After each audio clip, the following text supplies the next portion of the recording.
Mi nombre es Armando Castillo. Tengo 69 años.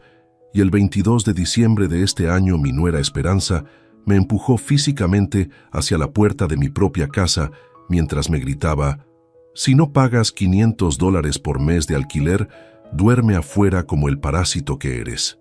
Pero lo que Esperanza no sabía en ese momento preciso, mientras me humillaba y me trataba como un intruso en mi propio hogar, es que yo tenía en mi poder un documento que no solo iba a cambiar su vida para siempre, sino que también iba a revelar que había estado viviendo en una mentira durante años.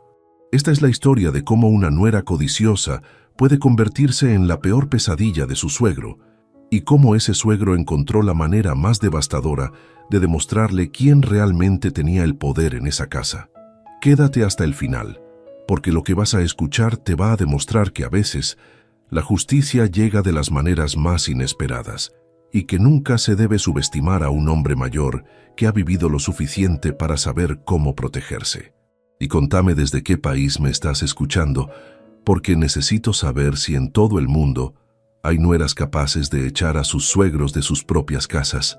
Pero antes de contarte cómo ese documento cambió todo, tengo que llevarte atrás en el tiempo para que entiendas exactamente quién era el hombre que acababa de ser humillado por su propia familia, porque lo que Esperanza estaba a punto de descubrir iba a ser más devastador que cualquier pesadilla que hubiera tenido jamás. Todo comenzó hace 4 años, cuando mi hijo Patricio se casó con Esperanza, después de 2 años de noviazgo. Patricio tenía 33 años en ese momento. Trabajaba como mecánico en un taller local y ganaba un salario modesto pero estable. Esperanza era 3 años menor, trabajaba en ventas en una tienda de ropa y desde el primer momento me pareció una mujer ambiciosa que tenía planes muy específicos para su futuro.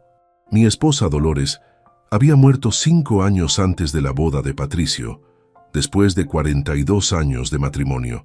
Cuando murió, me quedé solo en la casa que habíamos comprado 35 años atrás, una casa de 2 plantas con 3 habitaciones que habíamos pagado completamente después de décadas de trabajo duro. La casa estaba ubicada en un barrio que había mejorado considerablemente durante los años que habíamos vivido ahí. Lo que había comenzado como un área de clase trabajadora se había convertido en un barrio deseable de clase media, y el valor de las propiedades había aumentado significativamente. Mi casa, que habíamos comprado por $25,000 en 1988, ahora valía aproximadamente $250,000. Durante los primeros años después de la muerte de Dolores, viví solo en la casa, manteniendo mi independencia y disfrutando de la tranquilidad de no tener que responder a nadie sobre mis decisiones diarias. Tenía una pensión modesta pero adecuada, ahorros suficientes para mis necesidades y una casa pagada que me daba seguridad económica. Cuando Patricio me presentó a Esperanza, ella fue encantadora conmigo. «Don Armando», me decía con una sonrisa dulce, «Patricio me ha contado tanto sobre usted. Es obvio que es un padre maravilloso». Sus cumplidos parecían genuinos, y yo empecé a tener esperanzas de que mi hijo había encontrado una mujer que valoraría nuestra familia. Durante el periodo de noviazgo, Esperanza visitaba mi casa regularmente con Patricio. Siempre comentaba sobre lo hermosa que era la casa, lo bien mantenida que estaba, lo afortunado que era Patricio de tener un padre con una propiedad tan bonita. «Esta casa es un tesoro», me decía mientras recorría las habitaciones. «Patricio es muy afortunado de crecer aquí».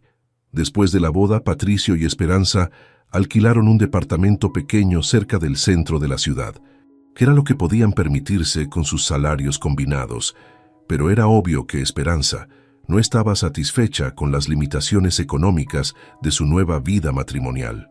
«Don Armando», me dijo durante una visita familiar unos meses después de la boda, «debe ser difícil vivir solo en una casa tan grande». «No es difícil», le respondí. «Es mi casa, la conozco bien y me gusta el espacio».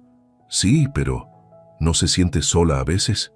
«A veces extraño a Dolores, pero me he acostumbrado a vivir solo». «¿Y no ha considerado tal vez compartir el espacio?» «¿Compartir cómo?» «Bueno, hay tantas habitaciones vacías. Podría alquilar algunas habitaciones a estudiantes o tal vez…» Se detuvo como si hubiera dicho demasiado. ¿Tal vez qué? Bueno, tal vez la familia podría usar mejor el espacio. No entendí completamente qué estaba sugiriendo en ese momento, pero durante las siguientes semanas, Esperanza siguió haciendo comentarios sobre el desperdicio de espacio en mi casa y las oportunidades que representaba una propiedad tan grande. 6 meses después de la boda, Patricio vino a visitarme solo, sin Esperanza. Parecía nervioso e incómodo, como si tuviera algo difícil que discutir conmigo. «Papá», me dijo después de dar vueltas alrededor del tema durante media hora, «Esperanza y yo hemos estado hablando sobre nuestra situación de vivienda. ¿Qué pasa con su situación de vivienda? Bueno, el departamento que alquilamos es muy pequeño y el alquiler es bastante caro para lo que obtenemos. ¿Y qué solución están considerando? Hemos estado pensando... Bueno, Esperanza ha estado pensando que tal vez podríamos mudarnos acá contigo por un tiempo». La propuesta no me sorprendió completamente porque las insinuaciones de Esperanza habían estado preparando el terreno durante meses. ¿Por cuánto tiempo? Solo temporalmente, hasta que podamos ahorrar lo suficiente para comprar nuestra propia casa. ¿Y cómo funcionaría eso prácticamente? Bueno, podríamos usar las 2 habitaciones del segundo piso. Tú mantendrías tu habitación en la planta baja y compartiríamos las áreas comunes. ¿Y qué hay del alquiler? ¿Alquiler? Patricio, si van a vivir aquí van a usar electricidad, agua, gas, van a causar desgaste en la casa. ¿Van a contribuir con los gastos? Por supuesto, papá. Podemos pagar una parte proporcional de los servicios. ¿Cuánto consideran una parte proporcional? No lo sé. ¿Tal vez $200 por mes?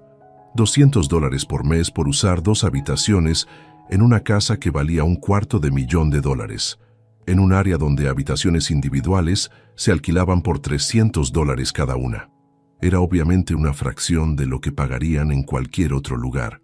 ¿Y por cuánto tiempo exactamente? Como te dije, temporalmente. Tal vez 1 año, tal vez 2 años, hasta que podamos comprar nuestra propia casa. La propuesta tenía aspectos atractivos. La casa se sentiría menos vacía, tendría compañía regular y podría ayudar a mi hijo a ahorrar dinero, pero también tenía preocupaciones sobre perder mi privacidad y mi independencia. «Déjame pensarlo», le dije a Patricio. «Es una decisión importante que afecta mi estilo de vida». «Por supuesto, papá. Tómate todo el tiempo que necesites». Pero durante las siguientes semanas, la presión para tomar una decisión se intensificó considerablemente. Esperanza empezó a visitarme más frecuentemente, siempre con comentarios sobre lo difícil que era su situación financiera. «Don Armando», me decía, «el propietario de nuestro departamento va a aumentar el alquiler otra vez. No sabemos cómo vamos a poder pagarlo. ¿Han considerado mudarse a un lugar más económico? Hemos buscado, pero todo lo que podemos permitirnos está en barrios muy malos o muy lejos del trabajo de Patricio. ¿Y no pueden pedir un aumento de salario?» Patricio ya pidió un aumento, pero su jefe le dijo que tal vez el próximo año. ¿Y vos podrías buscar un trabajo mejor pagado? He estado buscando, pero no es fácil encontrar algo mejor sin más experiencia. Cada conversación terminaba con Esperanza sugiriendo que mudarse a mi casa sería la solución perfecta para todos.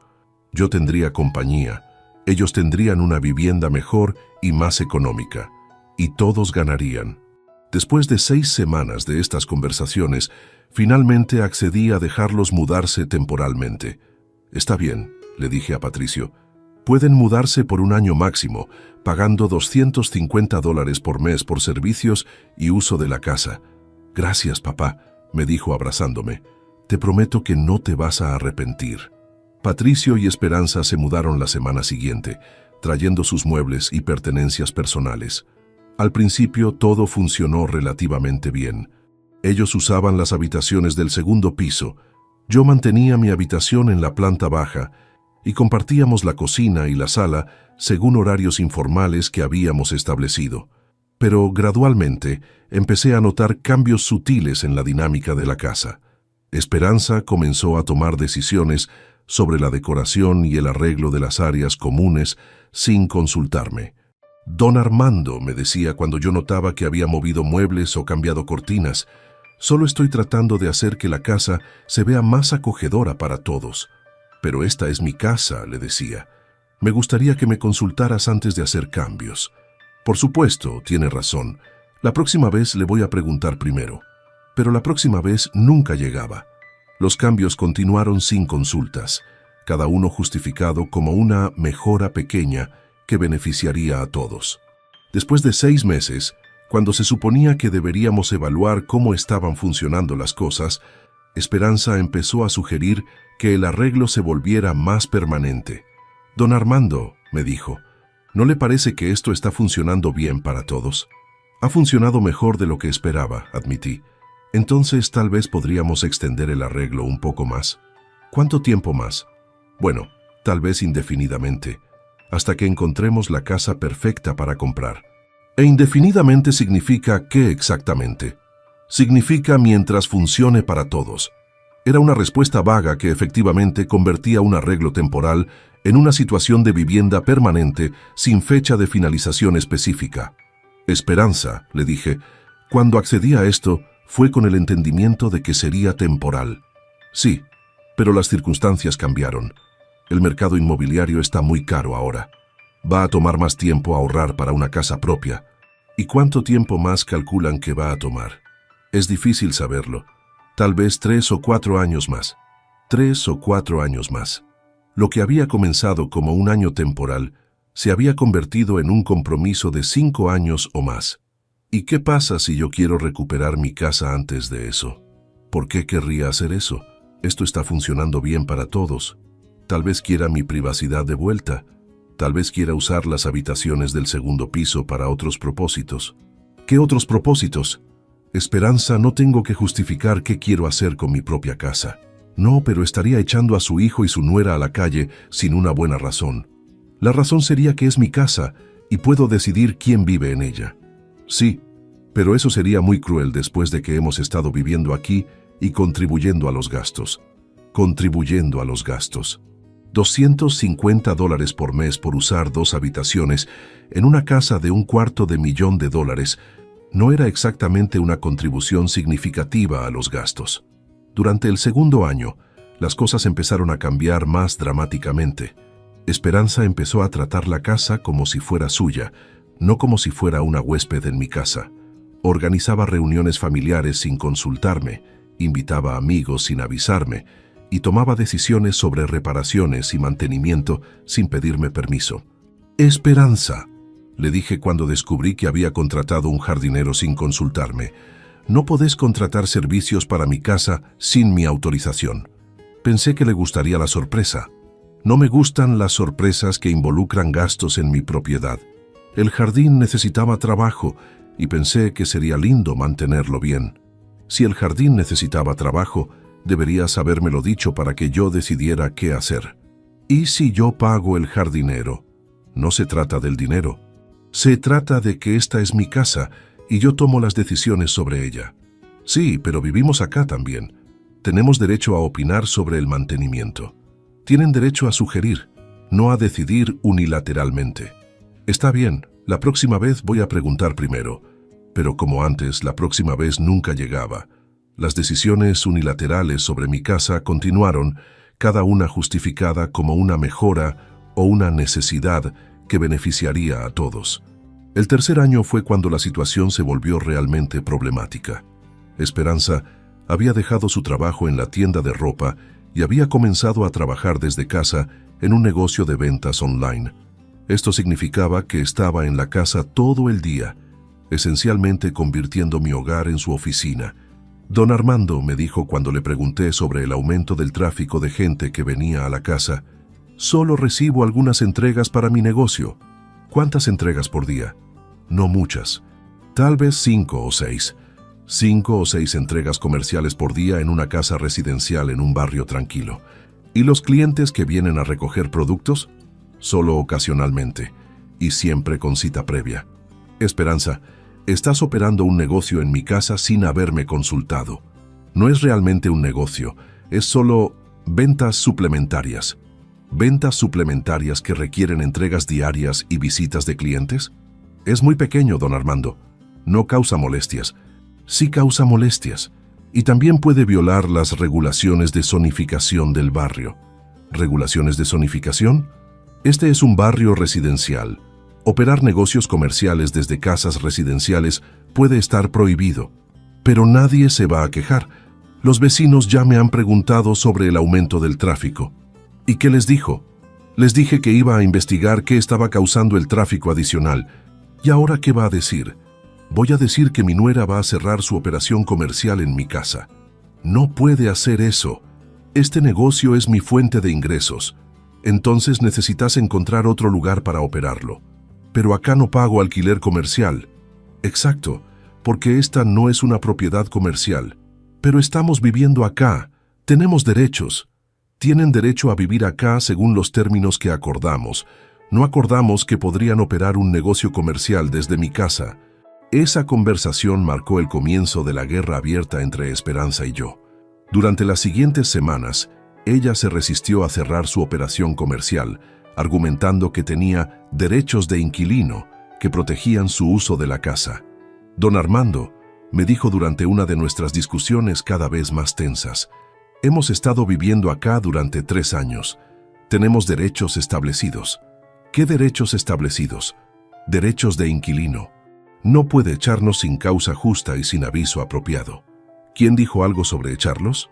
Usted está tratando de controlar cómo usamos nuestro espacio de vivienda. Estoy tratando de mantener el control sobre el uso de mi propiedad. Pero nosotros también tenemos derechos sobre esta propiedad ahora. ¿Basándose en qué? Basándose en que hemos estado viviendo acá y pagando alquiler durante 3 años. Pagando $250 por mes por usar 2 habitaciones en una casa que vale $250,000. El alquiler es el alquiler. Da derechos sin importar la cantidad. ¿Y quién te dijo eso? Lo leí en internet. Los inquilinos tienen derechos protegidos por ley. Era obvio que Esperanza había estado investigando leyes de inquilinos para encontrar maneras de formalizar y proteger su presencia en mi casa. Esperanza, le dije, ustedes no son inquilinos. Son familiares que viven en mi casa por cortesía. Pagamos alquiler. Eso nos convierte en inquilinos. Pagan una contribución a los gastos de la casa. Eso no los convierte en inquilinos con derechos legales. Veremos qué dice un abogado al respecto. ¿Un abogado? Sí. Creo que necesitamos aclarar cuáles son nuestros derechos legales en esta situación. La amenaza de involucrar abogados cambió completamente la naturaleza de nuestra relación. Ya no era una disputa familiar sobre límites y respeto.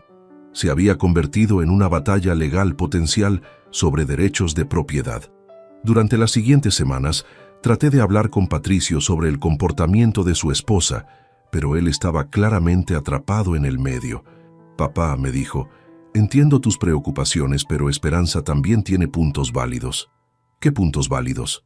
Bueno, hemos estado viviendo acá durante años. Hemos contribuido al mantenimiento de la casa. Hemos hecho mejoras. ¿Qué mejoras? El jardín se ve mejor. La casa está mejor decorada. Hemos reparado cosas que necesitaban atención. Patricio, cualquier mejora que hayan hecho fue sin mi autorización y para su propio beneficio. Sí, pero beneficia a la casa también. ¿Y eso les da derechos de propiedad? No derechos de propiedad, pero tal vez algunos derechos de inquilino. ¿Vos también crees que son inquilinos? Papá, la verdad es que no sé exactamente cuál es nuestro estatus legal. Su estatus legal es que son familiares viviendo en mi casa por cortesía, pagando una fracción de lo que costaría vivir en cualquier otro lugar. Pero después de 3 años, ¿no se establecen algunos derechos automáticamente? ¿Derechos a qué? Derechos a estabilidad, a no ser echados sin causa. ¿Y quién habló de echarlos sin causa? Bueno, estás tratando de controlar cómo Esperanza usa su espacio de trabajo. Estoy tratando de controlar cómo se usa mi casa. Pero ella vive acá. Es su hogar también. Era evidente que tanto Esperanza como Patricio habían comenzado a ver la casa como su hogar compartido en lugar de mi casa donde ellos vivían temporalmente. Esa perspectiva había cambiado completamente sus expectativas sobre sus derechos y mi autoridad. El 4.º año fue cuando la situación se deterioró completamente. Esperanza había expandido su negocio online y ahora recibía 10 a 15 entregas por día. Los clientes venían a recoger productos regularmente. Había convertido efectivamente mi casa en un centro de distribución comercial. Cuando los vecinos empezaron a quejarse formalmente con las autoridades municipales sobre la operación comercial ilegal en mi propiedad, recibí una notificación oficial de la ciudad sobre violaciones de zonificación. Esperanza, le dije mostrándole la notificación, esto tiene que parar inmediatamente. ¿Qué tiene que parar? Tu operación comercial en mi casa. La ciudad dice que estamos violando las regulaciones de zonificación residencial. Eso no es mi problema. ¿Cómo no es tu problema? Es tu negocio el que está causando la violación, pero es su casa la que está siendo multada. Exacto. Mi casa está siendo multada por tu operación comercial ilegal. Entonces debería hablar con la ciudad sobre cambiar la zonificación. ¿Cambiar la zonificación? Esperanza, ¿estás loca? No está loca. Muchas áreas residenciales permiten negocios caseros. Pero esta área no los permite, y yo no quiero operar un negocio comercial desde mi casa. Pero yo sí quiero operar mi negocio desde acá. ¿Y qué te hace pensar que tu deseo es más importante que el mío en mi propia casa? Porque yo soy la que está generando ingresos. Usted solo está viviendo de su pensión. ¿Solo viviendo de mi pensión? Esperanza, esta es mi casa, pagada completamente. Mi pensión es suficiente para mantener mi estilo de vida sin necesidad de ingresos adicionales. Sí, pero con mi negocio todos podríamos tener más dinero. Yo no necesito más dinero, necesito paz y tranquilidad en mi propia casa. Pero papá, intervino Patricio, el dinero extra nos ayudaría a ahorrar para nuestra propia casa. Después de 4 años todavía están ahorrando para su propia casa. El mercado inmobiliario está muy caro ahora. ¿Y cuánto han ahorrado durante estos 4 años? Patricio se quedó callado porque la respuesta era incómoda. ¿Cuánto, Patricio? Bueno, no tanto como esperábamos. ¿Cuánto específicamente? Tal vez $5,000. $5,000 en 4 años. Con el dinero que habían ahorrado viviendo en mi casa por una fracción del costo de mercado, deberían haber ahorrado al menos $50,000. Era obvio que no habían estado ahorrando seriamente para comprar su propia casa. ¿Y dónde está el resto del dinero que deberían haber ahorrado? Bueno, hemos tenido gastos. ¿Qué gastos? El auto nuevo, las vacaciones, la ropa, las salidas. Entonces han estado usando el dinero que ahorraron viviendo en mi casa para mejorar su estilo de vida, no para ahorrar para una casa propia. Bueno, sí, pero también hemos contribuido a mejorar esta casa. ¿Qué contribuciones? Las mejoras en el jardín, la decoración nueva, las reparaciones. ¿Cuánto dinero han gastado en mejoras para mi casa? No llevamos cuenta exacta. Más o menos. Tal vez $1,000 durante 4 años. $1,000 en mejoras durante 4 años, mientras ahorraban $50,000 en costos de vivienda. Era una contribución insignificante comparada con el beneficio que habían recibido. Esperanza, le dije, necesito que cierres tu operación comercial inmediatamente o van a tener que mudarse. No me voy a mudar. ¿Qué quieres decir con que no te vas a mudar? Quiero decir que hemos establecido residencia acá. Tenemos derechos. ¿Qué derechos? Derechos de inquilino. No puede echarnos sin seguir el proceso legal apropiado. ¿Y cuál sería el proceso legal apropiado? Tendría que darnos aviso de 30 días por escrito y tendría que tener causa justa. ¿Y operación comercial ilegal en mi propiedad no es causa justa? Eso lo tendría que decidir un juez. Era evidente que Esperanza había estado preparándose para esta confrontación durante meses, investigando leyes de inquilinos y desarrollando una estrategia legal para resistir cualquier intento de echarlos de mi casa. Esperanza, le dije, ustedes no son inquilinos, son familiares que han estado viviendo en mi casa por cortesía. Pagamos alquiler. Eso nos da derechos de inquilino automáticamente. Pagan una contribución nominal a los gastos de la casa. El alquiler es alquiler. La cantidad no importa para establecer derechos. ¿Y dónde está el contrato de alquiler? No necesitamos contrato escrito. Los acuerdos verbales son válidos. ¿Y qué acuerdo verbal establecía que eran inquilinos? El acuerdo de pagar dinero por vivir acá. Era una lógica legalmente defectuosa, pero Esperanza estaba apostando a que yo no querría involucrarme en una batalla legal costosa con mi propia familia. Esperanza, le dije, Si realmente crees que tienen derechos de inquilino, entonces podemos resolverlo legalmente. Perfecto, me respondió con una sonrisa desafiante. Llamemos a los abogados. Fue entonces cuando decidí revelar el documento que había estado guardando como última defensa. Subí a mi habitación, abrí mi caja fuerte y saqué los papeles que iban a cambiar todo. Cuando regresé a la sala donde Esperanza y Patricio estaban esperando, tenía en mis manos un sobre manila con documentos que había preparado cuidadosamente años atrás, anticipando exactamente esta situación. Antes de llamar a los abogados, les dije, hay algo que necesitan saber. ¿Qué cosa? Abrí el sobre y saqué los documentos. Necesitan saber que esta casa ya no me pertenece a mí. ¿Qué quieres decir? Quiero decir que hace 2 años, cuando me di cuenta de que ustedes estaban tratando de establecer derechos permanentes sobre mi propiedad, transferí la escritura de la casa a un fideicomiso irrevocable. El silencio que siguió fue absoluto. Esperanza se quedó mirando los documentos como si no pudiera entender lo que estaba viendo. ¿Qué significa eso?, preguntó finalmente. Significa que ya no soy el propietario legal de esta casa. ¿Quién es el propietario entonces?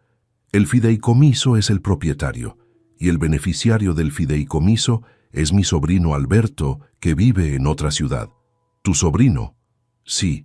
Alberto es abogado especializado en bienes raíces. Él es quien maneja ahora todas las decisiones sobre esta propiedad. ¿Y qué significa eso para nosotros? Significa que si quieren pelear por derechos de inquilino, van a tener que pelear con Alberto, no conmigo. ¿Y vos qué sos ahora? Soy inquilino del fideicomiso, igual que ustedes. ¿Vos pagás alquiler? Pago alquiler al valor de mercado, $1,200 por mes por mi habitación y uso parcial de las áreas comunes. ¿$1,200? Sí. Alberto contrató una empresa de evaluaciones para determinar el alquiler de mercado justo para cada parte de la casa. ¿Y cuánto tendríamos que pagar nosotros? Según la evaluación, $800 por mes por cada una de sus habitaciones, más $300 por mes por uso de las áreas comunes. Eso es $1,900 por mes. Sí, ese es el alquiler de mercado para el espacio que ustedes están usando. Pero nosotros solo pagamos $250, porque yo subsidiaba la diferencia cuando era el propietario, pero Alberto no está interesado en subsidiar el alquiler de nadie. Esperanza se había puesto completamente pálida. ¿Y si no podemos pagar eso? Entonces van a tener que mudarse. ¿Cuándo? Alberto ya envió notificaciones formales. Tienen 30 días para aceptar el nuevo alquiler o desalojar. ¿Ya envió notificaciones? Sí. Deberían llegar por correo certificado mañana. ¿Y vos sabías todo esto? Por supuesto que sabía. Fui yo quien estableció el fideicomiso. ¿Por qué hiciste esto? Porque me di cuenta de que ustedes estaban tratando de tomar control de mi propiedad gradualmente y decidí protegerla antes de que fuera demasiado tarde. Patricio finalmente habló. Papá, ¿realmente hiciste esto solo para echarnos? No lo hice para echarlos, lo hice para proteger mi propiedad de intentos de apropiación. ¿Apropiación? Sí, apropiación. Durante años han estado actuando como si esta casa fuera suya, tomando decisiones sin consultarme, operando negocios comerciales, amenazando con batallas legales sobre derechos de inquilino. Pero somos tu familia. Exacto, son mi familia, y por eso esperaba que me respetaran como propietario de esta casa. Pero ahora ya no sos el propietario. Correcto, ya no soy el propietario, así que ya no puedo protegerlos de las realidades del mercado de alquileres. Esperanza había estado leyendo los documentos del fideicomiso con ojos cada vez más grandes. Y Alberto puede echarnos legalmente. Alberto puede hacer lo que cualquier propietario puede hacer: cobrar alquiler de mercado o pedir a los inquilinos que se vayan. ¿Y vos no podés convencerlo de que nos deje quedarnos con el alquiler anterior? ¿Por qué lo haría? Ustedes no son su familia. Para él son simplemente inquilinos que han estado pagando muy por debajo del valor de mercado. ¿Y si le explicamos que somos familia? Ya se lo expliqué cuando establecí el fideicomiso. Me dijo que los negocios son negocios, sin importar las relaciones familiares. ¿Y vos estás de acuerdo con eso? Estoy de acuerdo con proteger mi propiedad de intentos de apropiación gradual. Esperanza se puso de pie bruscamente. Esto es una trampa. Nos engañaste. No los engañé. Ustedes crearon una situación donde sentí que tenía que proteger mi propiedad. Pero vivimos acá, esta es nuestra casa. Esta nunca fue su casa. Siempre fue mi casa donde ustedes vivían temporalmente. Temporal se convirtió en 4 años, porque ustedes convirtieron temporal en indefinido sin mi consentimiento. ¿Y ahora qué? ¿Nos van a echar a la calle? No los van a echar a la calle. Van a tener que encontrar una vivienda que puedan pagar, como hace cualquier adulto responsable. Pero no podemos pagar $1,900 por mes. Entonces van a tener que encontrar un lugar más económico. No hay lugares más económicos en este barrio. Entonces van a tener que mudarse a un barrio diferente. Pero Patricio trabaja cerca de acá. Patricio puede viajar al trabajo como hace millones de personas. Esto es cruel. ¿Cruel? Esperanza, durante 4 años han vivido en una casa que vale $250,000 por $250 por mes. Han ahorrado aproximadamente $50,000 en costos de vivienda. Pero gastamos ese dinero. Exacto, gastaron ese dinero en lugar de ahorrar para su propia casa, como habían prometido. Porque pensábamos que podíamos quedarnos acá. Pensaban que podían quedarse acá indefinidamente, pagando una fracción del valor de mercado. Somos familia. Y como familia, esperaba que respetaran mi propiedad y mi autoridad como propietario. Te respetábamos. ¿Me respetaban? Esperanza, tú operaste un negocio comercial en mi casa sin permiso, causando violaciones de zonificación. Amenazaste con batallas legales sobre derechos de inquilino. Me dijiste que no te ibas a mudar sin importar lo que yo quisiera. Porque tenemos derechos. Tienen los derechos que cualquier inquilino tiene. Pagar alquiler de mercado o mudarse. Patricio se acercó a mí. Papá, ¿no hay manera de resolver esto? ¿No podés hablar con Alberto? ¿Para qué? Para explicarle nuestra situación, para pedirle que sea más flexible con el alquiler. ¿Por qué sería flexible? Ustedes no significan nada para él, pero vos sí significás algo para él. Sí, y por eso estableció el fideicomiso según mis instrucciones. ¿Y cuáles fueron tus instrucciones? Mis instrucciones fueron proteger la propiedad de intentos de apropiación y cobrar alquileres de mercado justo. ¿Y no hubo instrucciones sobre tratamiento especial para familia? Las instrucciones fueron tratar a todos los inquilinos según las mismas reglas de mercado. Esperanza había estado caminando de un lado a otro mientras procesaba la información. Finalmente se detuvo frente a mí.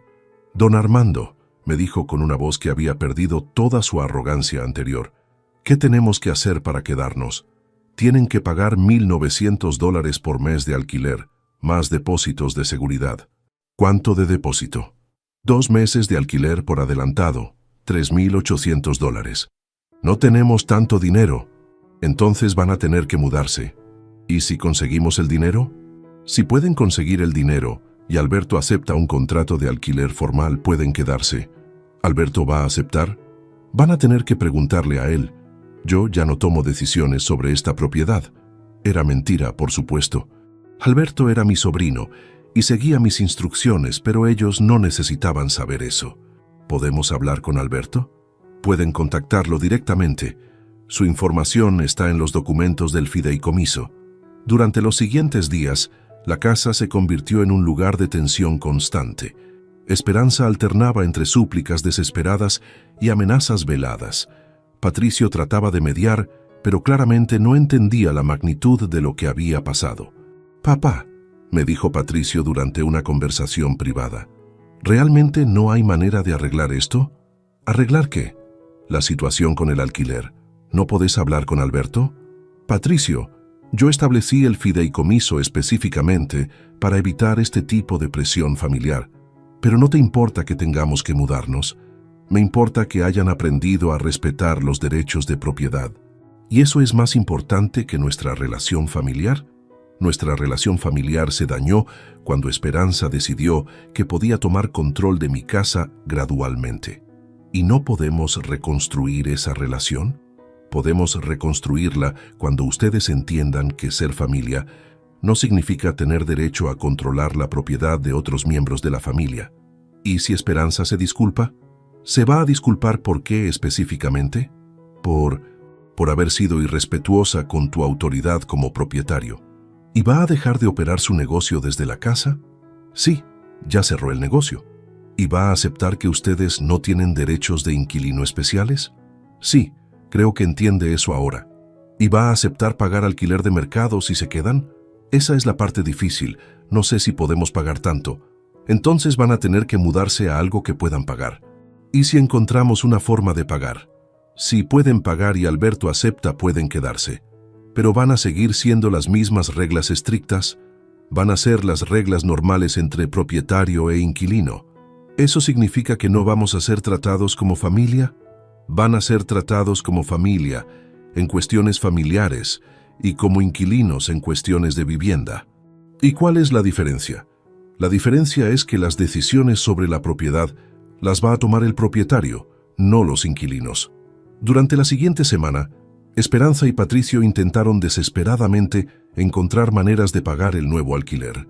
Patricio pidió turnos extra en el taller. Esperanza buscó trabajos de medio tiempo.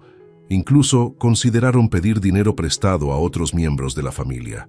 Pero la realidad matemática era simple.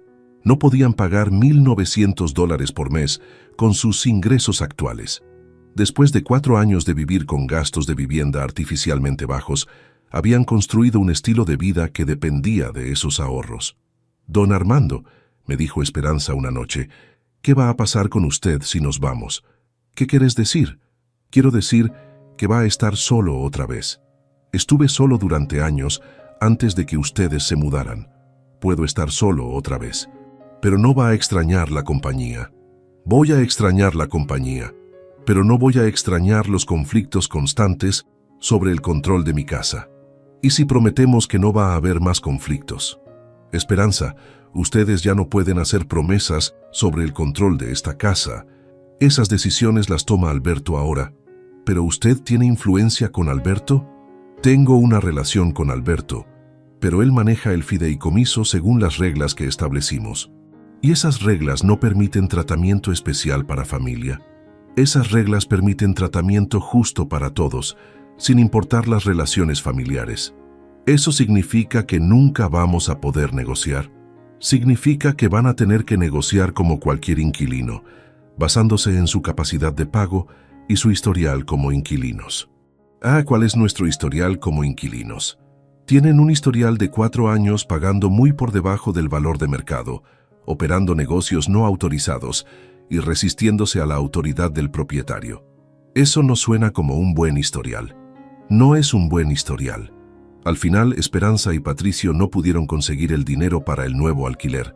2 semanas después de recibir las notificaciones oficiales, me anunciaron que se iban a mudar.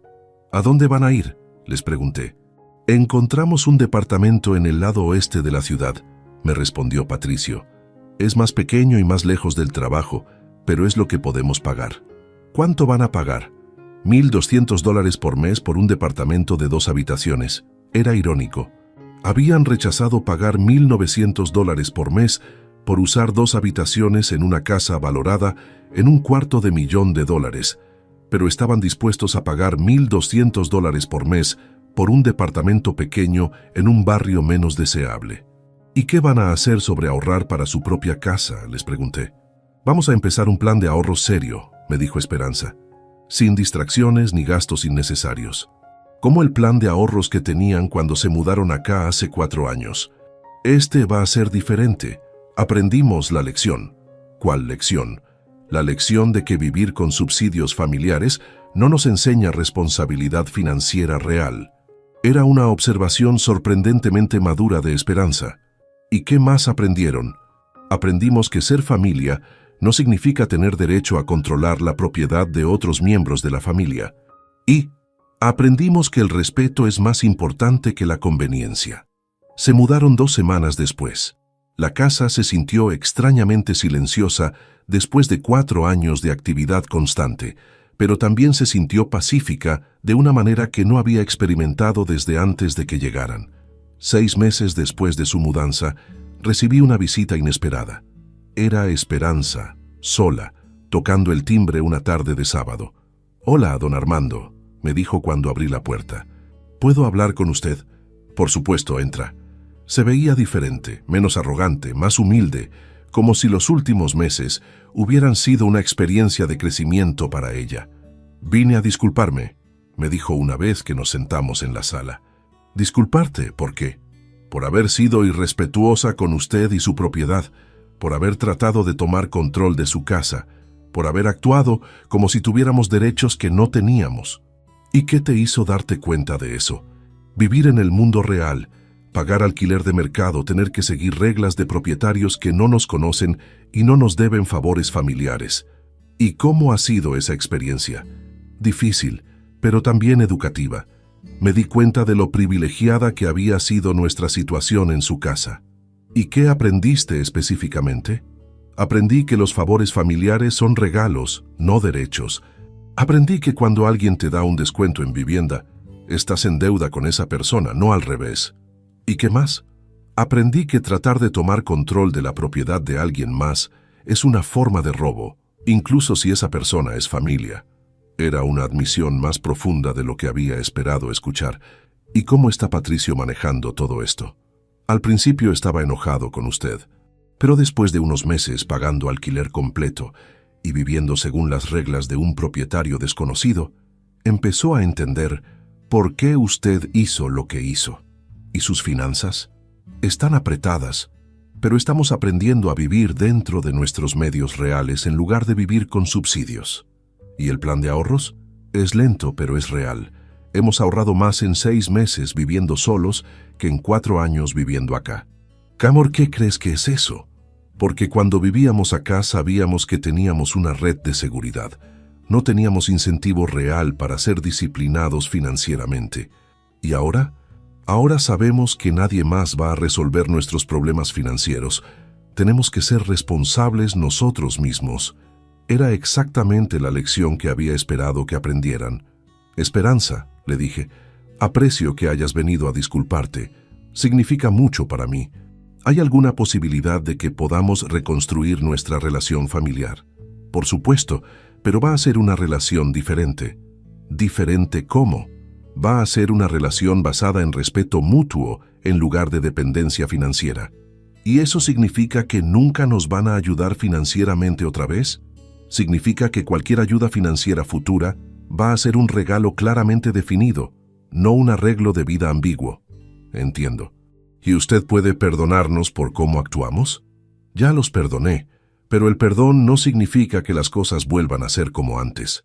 ¿Significa que aprendimos la lección?» «Significa que espero que hayan aprendido la lección».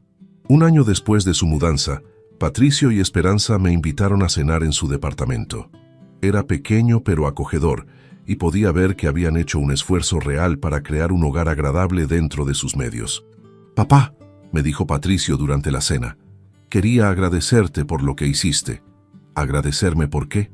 «Por enseñarnos lecciones que necesitábamos aprender sobre responsabilidad e independencia, incluso aunque fue doloroso. Especialmente porque fue doloroso, las lecciones fáciles no cambian a las personas». «¿Y sienten que cambiaron?» «Definitivamente», respondió Esperanza. «Somos más maduros financieramente, más respetuosos de los límites, más apreciativos de los favores». «¿Y sus planes para el futuro?» «Estamos ahorrando seriamente para una casa propia», me dijo Patricio. «A este ritmo vamos a poder comprar algo en 2 o 3 años». «¿Y qué aprendieron sobre ser propietarios?» «Aprendimos que ser propietario significa tener control total sobre tu propiedad», me respondió Esperanza, «y que nadie, ni siquiera la familia, tiene derecho a cuestionar ese control». Ahora, 2 años después del incidente del documento, puedo decir que fue una de las decisiones más inteligentes que he tomado en mi vida. El fideicomiso protegió mi propiedad de intentos de apropiación, enseñó lecciones valiosas a mi familia y finalmente resultó en relaciones más saludables basadas en respeto mutuo. ¿Fue doloroso ver a mi hijo y nuera luchar financieramente durante los primeros meses? Por supuesto, pero era un dolor necesario que los motivó a desarrollar independencia real en lugar de dependencia disfrazada de conveniencia familiar. A vos que me estás escuchando, quiero compartir las lecciones más importantes que aprendí de esta experiencia. Protege tu propiedad antes de que otros la vean como suya. Establece límites claros sobre qué significa ayuda familiar versus dependencia permanente. Y nunca subestimes el poder de un documento bien preparado para cambiar completamente la dinámica de una situación. Mi consejo es este: si alguien en tu vida está tomando ventaja de tu generosidad y convirtiendo favores temporales en derechos permanentes, actúa rápidamente para proteger tus intereses. No esperes hasta que la situación se vuelva insostenible. Y recuerda, ser familia no significa renunciar a tus derechos de propiedad. El amor y el respeto pueden coexistir con límites firmes y expectativas claras. Contame desde qué país me estás escuchando y contame si esta historia te hizo reflexionar sobre los límites en tus propias relaciones familiares, porque todos merecemos protección contra el abuso disfrazado de necesidad familiar. Mi historia terminó mejor de lo que esperaba. Recuperé el control de mi propiedad, enseñé lecciones valiosas y finalmente tengo una relación más fuerte con mi familia basada en respeto mutuo en lugar de dependencia, porque al final del día, proteger lo que es tuyo no es crueldad, es responsabilidad, y esa responsabilidad puede salvar relaciones familiares en lugar de destruirlas.